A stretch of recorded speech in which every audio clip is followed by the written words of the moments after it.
Hi, my name is Tom Blake. I am a certified residential specialist with RE/MAX Liberty, and I am sitting here with... I'm Brieanna Kelley. I'm a producing branch manager at Annie Mac Mortgage in Westminster, Mass. Brie and I have been getting together on camera now for, gosh, it's got to be like a year and a half or something like that. Yeah, We're trying to figure out, Time flies when you're having fun. It really does. It really does. And learning all the way, as it turns out, right? So we have been trying to figure out, and we're just going to kind of do this in real time on camera, how to best answer the very simple question that we get all the time, which is, how's the market? And people, right? You get asked, how's the market all the time, right? Like, and how do you, so I almost standard answer, it depends, because Always it demands a lot. So like, yeah. Let's start with what it depends on, right? So, well, okay, so let me go back on that first. So what you're really asking when you say how is the market as a rule is, from your standpoint, how's the market been? What's changing now? Where's it going? And how's that going to affect me? Is it a good time to buy or sell right now? It's really about you, right? Yeah, and your individual needs. And your individual needs, right? Wants, needs, all of that, yeah. All right, so would be fair to say that supply and demand is a good place to start, right? Absolutely. Okay, so there's a bunch of different so we talked a lot about this off camera first to like try to dial in how we were going to manage this. Yep. And there's your side of it, which is the mortgage side of it, and then there's my side of it, which is the inventory side of it, right? So if we look at supply, I would be the inventory. And if we look at demand, there's a couple metrics on my side, but that's mostly you. Right. Right? So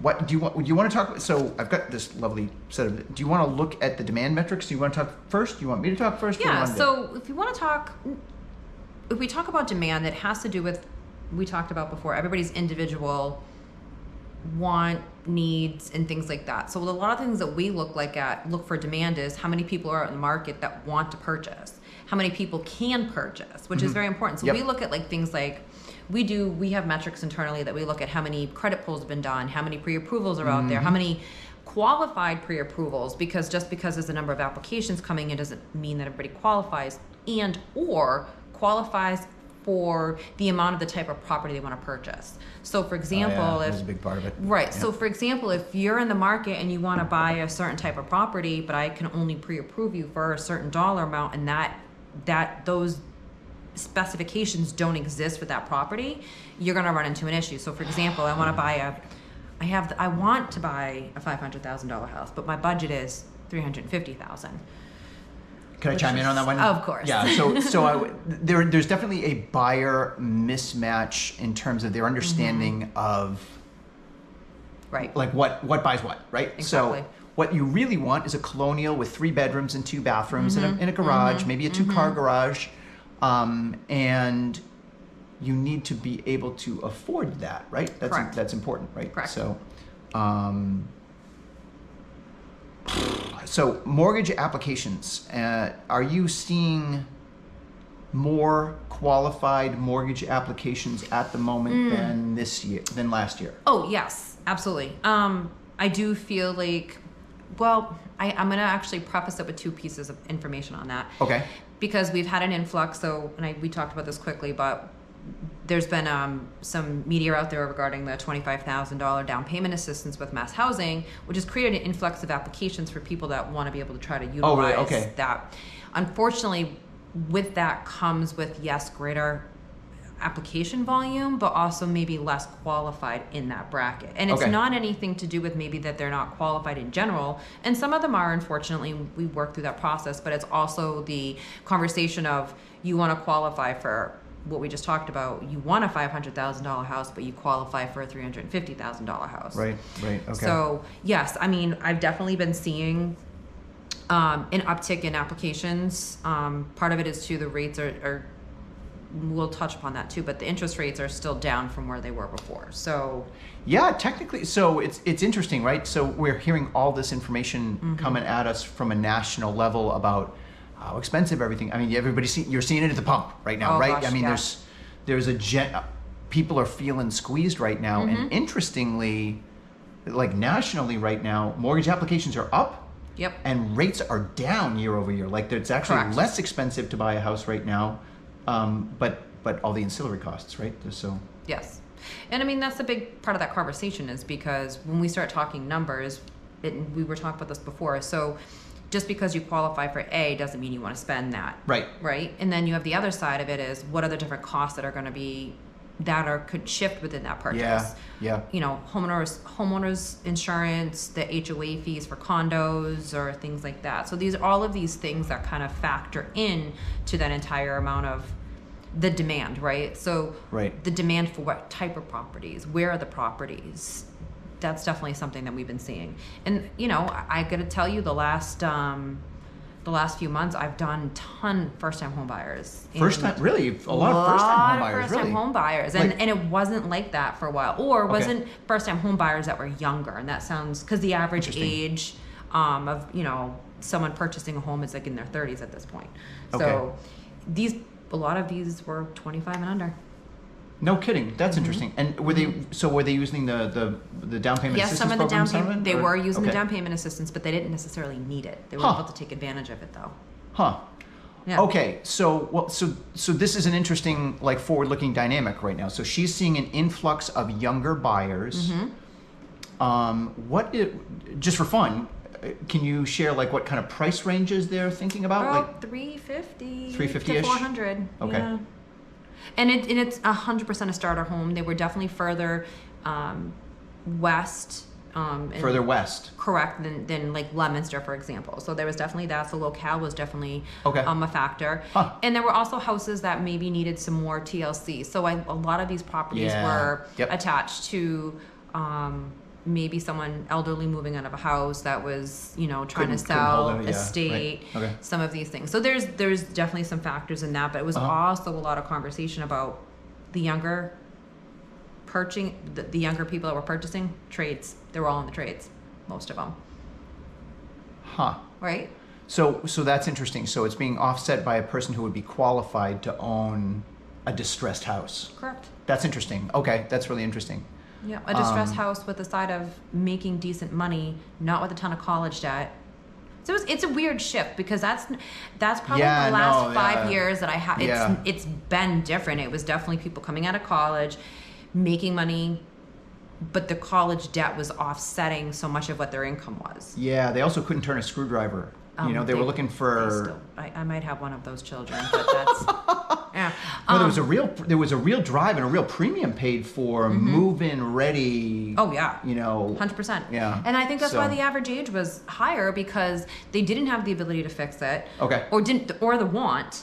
That's another thing. They didn't have the want to fix it with the side of like they wanted move-in ready, and HGTV is, I don't know, it's done us some disservice at this point. Yeah, but, a little bit. It's a little harder than it looks, actually. I would love a move-in ready, There's a crew of like 20 people behind that makes it look a lot easier than I know, it really right? is. That's a great angle. Yeah. Yeah. So. That's interesting. And like open houses are still busy. Open houses are still happening. They are. Yeah. I mean, so I'm seeing good turnout at open houses. I am too. Here's what I'm definitely seeing though. People don't want to get in a bidding war. Nope. They don't want. So I'm just gonna throw this out there. It is still a seller's market. Okay, yes. It's very much a seller's market. I can quantify that all day long, even though it might feel like a buyer's market to some people. It's not. But there are buyers definitely have some more leverage.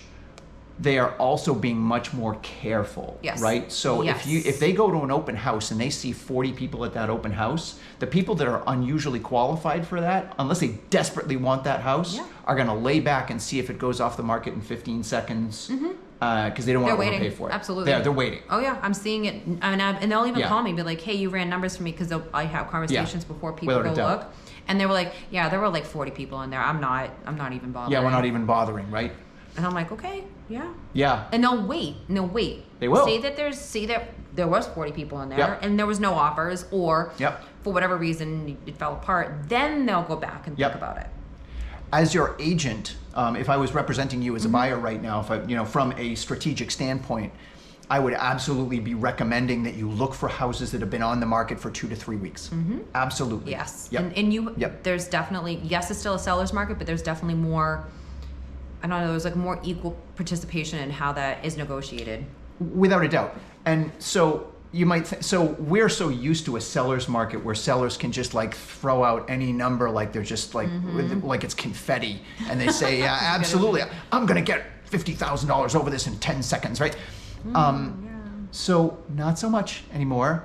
However, it's important to understand that, and this is funny, it's not the deal you get, it's the deal you think you get. So I'm gonna back, so we're talking about supply and we're talking about demand today. As far as supply is concerned, This is great data. yeah, so interestingly, at the moment in Worcester County, there is actually 20% more supply. There is. But that supply is getting absorbed because there are more people that are coming into the market. They are, the rate is down from last year. We actually have higher pending sales, right? Yes. So, and interestingly, this is where, so sellers still have this thing going on in their head that they can ask whatever they want.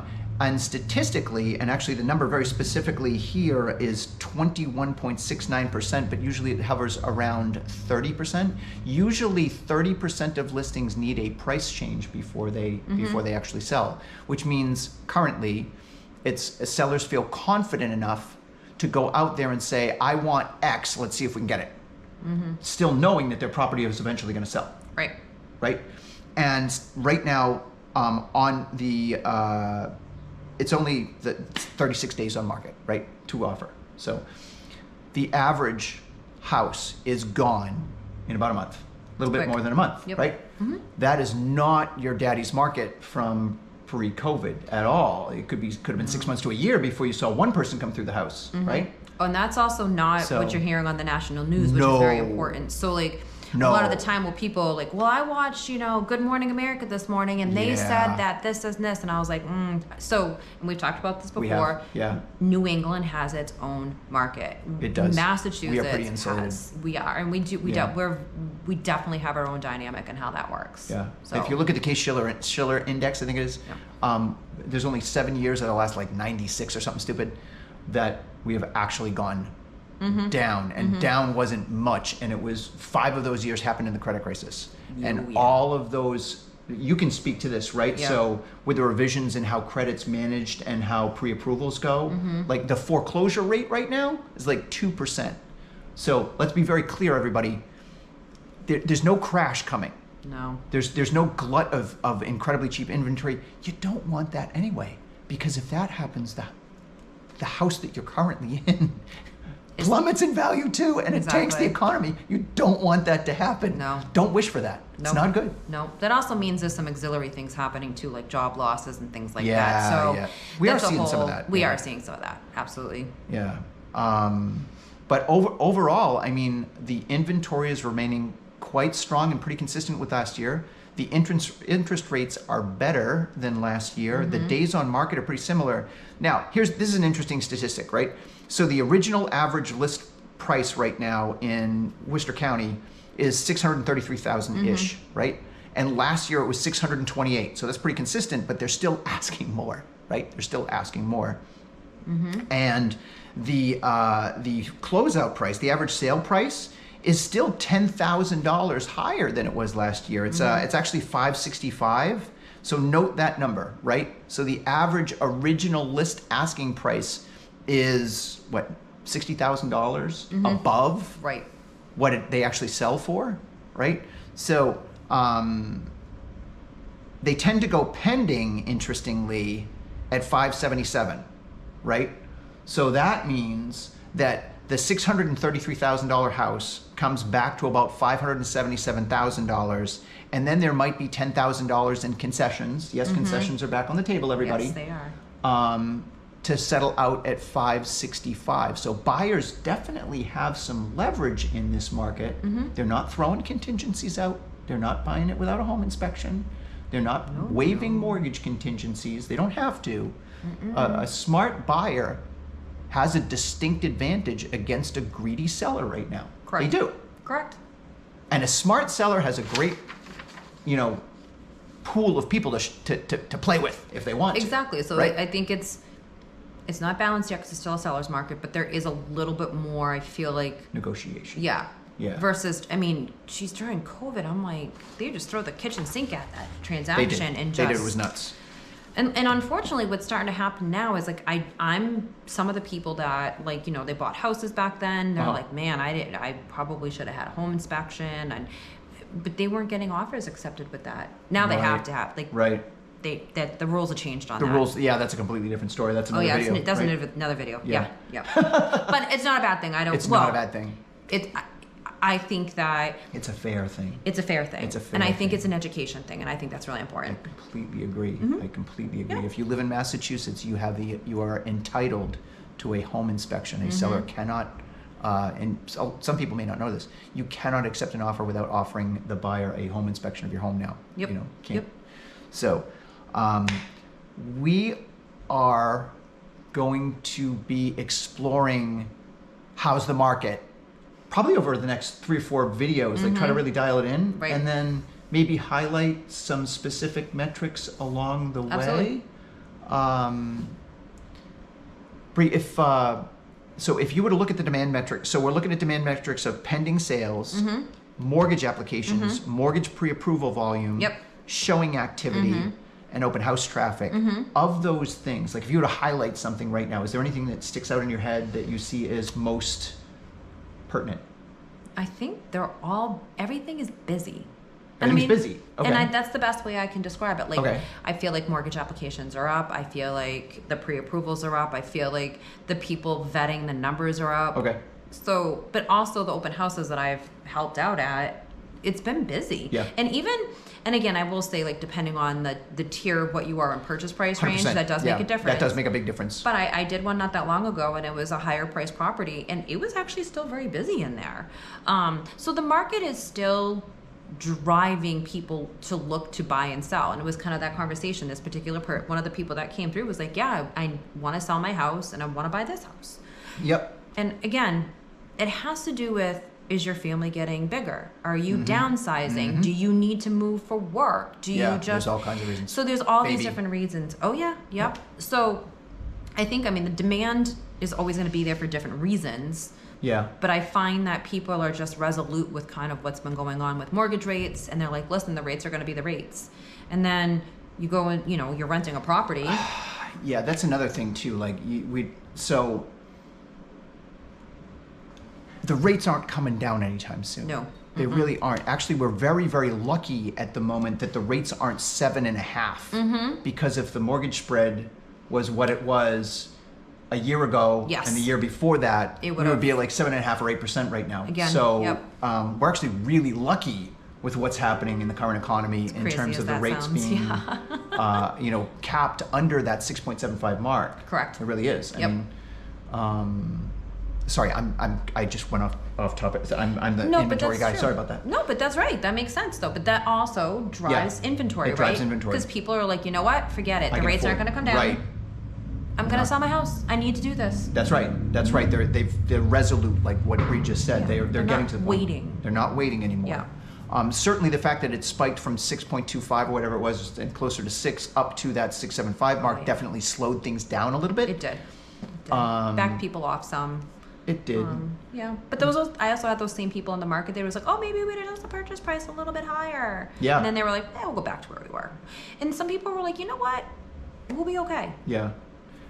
And speaking of like your higher price property that you were at, like, it's not so in the specific tier that you're in, people see the value in the house if it's priced correctly. There's a Yes. person out there that can afford your house, but if you go out there at a dumb price that's just like this awful greedy number, you will pay for it with days on market and eventually just negotiating against one buyer who takes you to the cleaners. Exactly. So- and this particular agent priced it very well. That's why it was busy there. very well. That's why it very was well busy priced. there. Yeah.